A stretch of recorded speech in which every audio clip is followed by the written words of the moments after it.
कोशिश यही है कि जब मतदाता आएगा तभी तो वोटिंग परसेंट भी यहाँ पर बढ़ेगा, लेकिन घर से निकालना ही एक बड़ी चुनौती यहाँ पर रहेगी। लेकिन समझदार मतदाता भी और यही वजह कि बढ़ चढ़कर हिस्सा ले रहे हैं और अभी भी वोटिंग प्रतिशत 30% से ऊपर पहुंच चुका है इन तीनों ही सीट पर।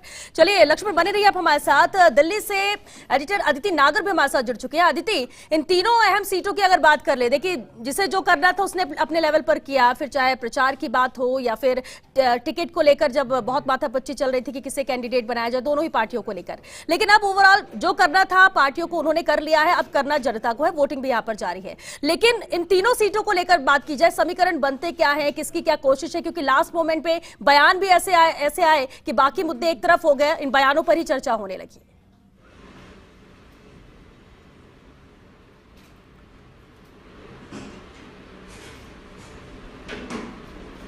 श्वेता, 5 बड़ी बातें हैं। देखिए, सबसे महत्वपूर्ण आजकल अगर आपने ट्रेंड देखा होगा, जब से पिछले काफ़ी लंबे समय से 2 बार के प्रधानमंत्री नरेंद्र मोदी के आने के बाद से पंचायत चुनाव भी बहुत इंटरेस्टिंग होने लगे हैं। पंचायत चुनाव भी बहुत महत्वपूर्ण होने लगे हैं दिल्ली में बैठे आला कमानों के लिए। अब हम बात करते हैं राजस्थान के उपचुनाव की। ये उपचुनाव तीनों सीटों पर बड़े ही महत्वपूर्ण है और सबसे ज़्यादा महत्वपूर्ण बात ये भी है कि आज दिल्ली में चाहे फिर बंगाल जैसा बड़ा चुनाव हो रहा है देश में, लेकिन फिर भी चाहे सोनिया गांधी हो, चाहे अमित शाह हो, चाहे जेपी नड्डा हो, सबकी नज़र राजस्थान की तीनों सीटों पर है। राजस्थान पिछले 2.5 सालों में बहुत महत्वपूर्ण, राजस्थान अपने आप में एक महत्वपूर्ण राज्य है, चाहे कोई भी पार्टी हो, अपोजिशन के लिए भी और जिसकी सरकार होती है और केंद्र में जिसकी सरकार होती है। लेकिन जैसे पॉलिटिकल हालात रहे हैं राजस्थान में, उसको लेकर ये तीनों सीटें बहुत महत्वपूर्ण हैं। अब जिस तरह का ट्रेंड अभी तक आया है, जैसे अभी लक्ष्मण राघव ने भी कहा कि बहुत ज़्यादा उपचुनाव को देखते हुए बहुत ज़्यादा अभी तक वोटिंग परसेंटेज बढ़ा नहीं है और कांग्रेस की कोशिश रहेगी कि वो ज़्यादा से ज़्यादा वोटर्स को बाहर निकाले। जाहिर तौर पे बीजेपी की भी रहेगी, क्योंकि दोनों के लिए ही ये साख की लड़ाई है। अब बात करते हैं कि तीनों सीटों पर किस तरीके से क्या चीज़ है। मैं आपको बताऊं कि भारतीय जनता पार्टी में जो पूरा उनका मीडिया सेल है वो पूरी तरीके से मॉनिटर कर रहा है कि कितने वोट परसेंटेज आ रहा है, कहाँ से लोग निकले हैं और अपने कार्यकर्ताओं को मोबिलाइज भी एक बार फिर से करने की कोशिश कर रहा है, जो कि नरेंद्र मोदी का मंत्र है कि कैसे न कैसे लोगों को घर से निकाला जाए। अभी तक वोट परसेंटेज ये उम्मीद लगा सकते हैं कि कोरोना है, सुबह काम है, नवरात्र होता है, तमाम छुट्टी होती है, घर में देरी से निकलते हैं, तो उम्मीद है कि दोपहर के बाद वोटिंग परसेंटेज बढ़े।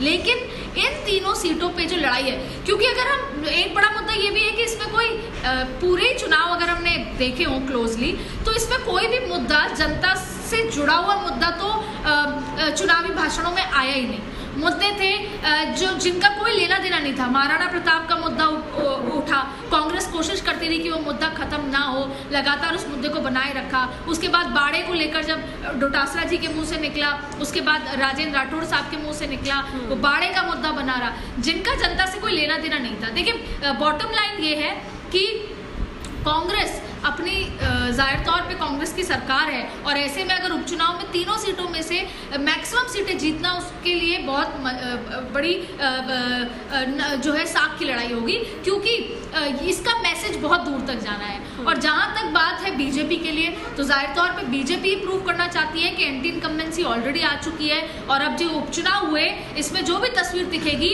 या आगामी दिनों की तस्वीर है।